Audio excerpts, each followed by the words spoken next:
موسم جديد وتصميمات جديده، فلازم نيجي نقول راينا فيها ونشوف مين الافضل ومين الاوسخ. واللي ما يعرفش الحلقه دي بتتصور لتاني مره بعد ما صورتها امبارح وطلع في مشكله في الصوت ومسحتها. قعدت اصيح شويه على الواتساب مع اصحابي، قلت لهم والله ما مصور تاني، بس قمت زي الكلب النهارده الصبح اصورها للحريفه، ما عنديش اغلى منكم. تعالى بقى نشوف افضل 5 تيشيرتات واوسخ 5 تيشيرتات لموسم 2023 2024. هنرتب التيشيرتات ونقول راينا عن 3 حاجات. اول حاجه هنقول راينا في التصميم ذات نفسه وملناش دعوه بالميول، عشان ما حدش يجي يقول لي انت مدريدي فهتقول تيشيرت ريال احلى واحد، لا ده حاجه مفروغ منها. وتاني حاجه عادي جدا تختلف معايا وعادي تتفق معايا، ممكن تيشيرت يعجبني ما يعجبكش والعكس، ممكن تيشيرت عاجبني قوي يدخل دماغك برضه وممكن احببك فيه محدش يعرف. وتالت حاجه معانا زي ما قلت لك هيكون اوسخ 5 وافضل 5 عشان ما اطولش عليك واعمل لك 10 تيشيرتات هنا و10 تيشيرتات هنا. فيلا بينا نبدا قائمتنا باوسخ 5 تيشيرتات، ورقم 5 هيبقى معانا بروسيا دورتموند، هيبقى تيشيرت جدار المانيا. الحقيقه التيشيرت مش مفهوم خالص بالنسبه لي ويقرف، يعني انت جاي في لونين اصفر واسود، حط اي حاجه واي تصميم مع بعض هيطلع لك تيشيرت فاجر زي ما بروسيا معودانا على طول. لا قال لك ايه بقى، انا هعمل لك نص التيشيرت اسود بلاك واحط لك هنا مركب ولا مش عارف ايه، حاجه يعني تقرف. بوما فلت منها التصميم ده. واللي انت ما تعرفوش عايز اقول لك ان بروسيا دورتموند عمل استفتاء ان الجماهير تعمل تصميمات وتبعتها للنادي، ولا تصميم منهم حلو، كل التصميمات زي الزفت، والتصميم ده اللي كسب. حتى الراعي 1 اند 1 محطوط في نص التيشيرت كده اسود وعليه ابيض كده، واخد نص التيشيرت ومش مبين منه حاجه. تيشيرت فلت من بوما زي ما قلت لك. يعني حتى ماركو رويس اللي المفروض يحللك التيشيرت خرع عليه، ولعبت بيه اخر ماتش في الموسم اللي فات خسرت الدوري. يعني تيشيرت فقر اكتر ما هو وحش. نيجي الرقم 4 بقى، تيشيرت اليوفي الحمار الوحشي. اليوفي واديداس بيرجع للون الذهبي تاني، بس المره دي فلتت منهم من وجهه نظري. التيشيرت من بعيد جامد جدا بس كل ما بتقرب بيوجع العين. شعار اليوفي وشعار اديداس والثلاث خطوط بتوع اديداس باللون الذهبي غير الخطوط البيضه في اسود، بس كل ما بتقرب بقى بتشوف الفرو بتاع الحمار الوحشي. انا ذنبي ايه اشوف الفرو ده؟ تيشيرت يقرف الصراحه. الشورت بيجيلك باللون الاسود عليه خطوط اديداس وعاجبني، بس التيشيرت فلت منهم.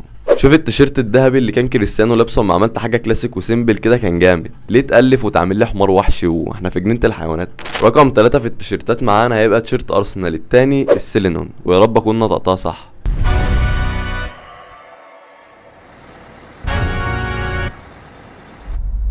Hey driver, tune into Islington. You listen to what?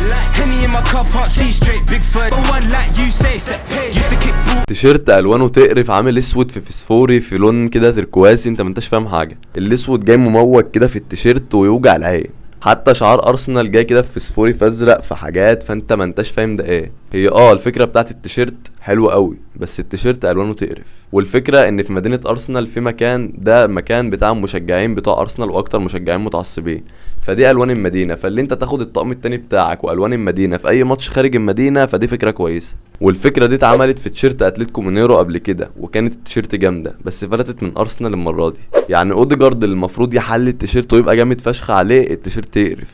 ونروح لتاني تيشيرت معانا، تيشيرت بايرن ميونخ الاساسي.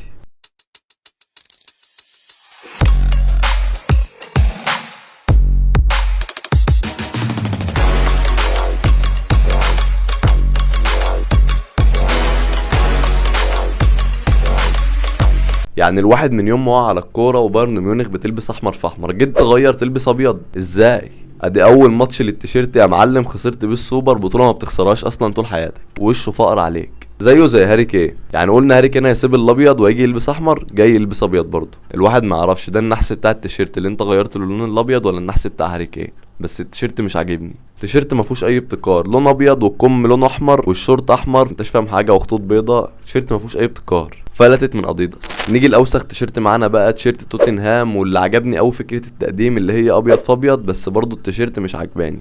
هي ممكن تكون حلوه بس ما فيش ابتكار، فانا حطيته رقم 1. هو نفس تيشيرت الموسم اللي فات، بس شالك اللي قال فسفوري والكم فسفوري وقال لك خد. مفيش اي ابتكار، حاجه بتدل على توتنهام، هو توتنهام اللي بيعمل كده. مفيش ابتكار، انا هنزل كل موسم بنفس الطقم ونفس اللون الابيض، ابيض في كحلي وما انتش فاهم ده ايه. نيجي بقى لافضل 5 تيشيرتات، ورقم 5 معانا هيبقوا ال3 تيشيرتات بتوع مانشستر يونايتد. التيشيرت الصراحه عجباني، واللون الاحمر مع الاسود جامد، والشورت اسود كده عليه خطوط حمراء فجامد قوي. التيشيرت من جوه داخل فيه لعب كده وحاجات بتدل على الشيطان، مربعات ومثلثات كده، فخليها التيشيرت جامد. والتيشيرت على موسم ماونت فاجر هو وراشفورد. اديداس غيرت اللياقه بتاعت الموسم اللي فاتت ان هي طالعه لبره، عملتها المره دي داخله جوه بعض كده، عملتها مع ريال مدريد ومانشستر يونايتد.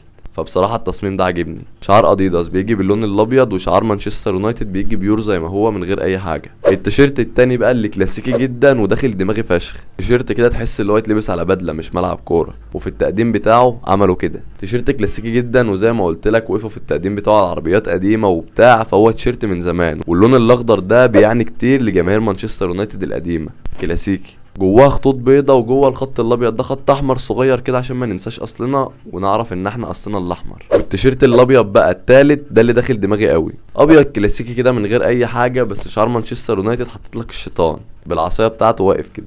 رابع تيشيرت معانا بقى التيشيرت الثري دي تشيلسي. التيشيرت ده تصميمه قديم، وحتى في التقديم بتاعه راحوا بيت راجل قديم كده وعملوه هناك.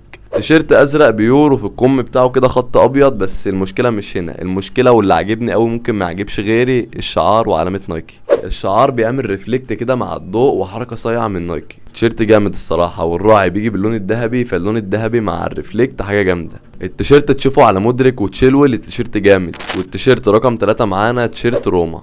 الحقيقه ناس كتير مفكره تيشيرت روما ده متاخد من تيشيرت اسبانيا في كاس العالم، بس اقول لك لا، تيشيرت روما اقدم من تيشيرت اسبانيا. روما بترجع اول تعاون واول تصميم اتعمل بينها وبين اديداس الموسم ده. روما قالت لك احنا هنشيل شعار النادي وهنحط رمز النادي اللي هو الذئب، فحركه صايعه قوي من روما.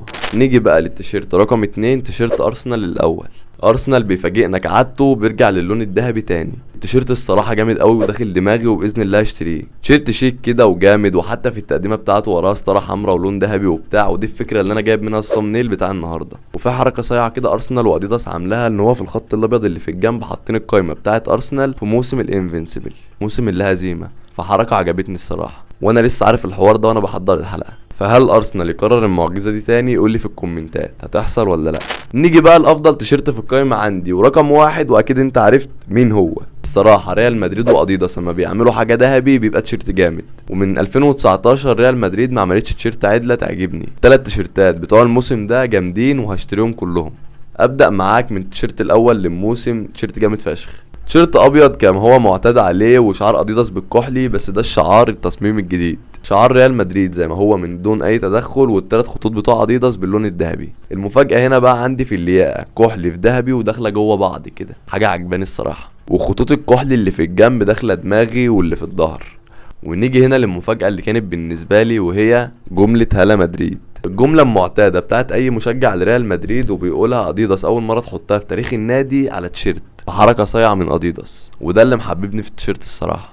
نيجي بقى لتاني تيشيرت عجبني، وهو مش التيشيرت التاني، لا ده التيشيرت التالت. التيشيرت التالت بقى تيشيرت اسود بيور، عليه شعار اديداس باللون البرتقاني وشعار ريال مدريد باللون البرتقاني، في الياقه من الجنب كده RMC في نادي ريال مدريد. الحقيقه تيشيرت صايعه، وعلى جوب بلينجهام جامده فشخ. عرفنا هنقيم التيشيرتات على مين بعد توني كروس ما يمشي. وبس كده حريفه تكون حلقتنا خلصت، اشوفكم الاسبوع الجاي وحلقه جديده من التلات الممتاز. السلام عليكم.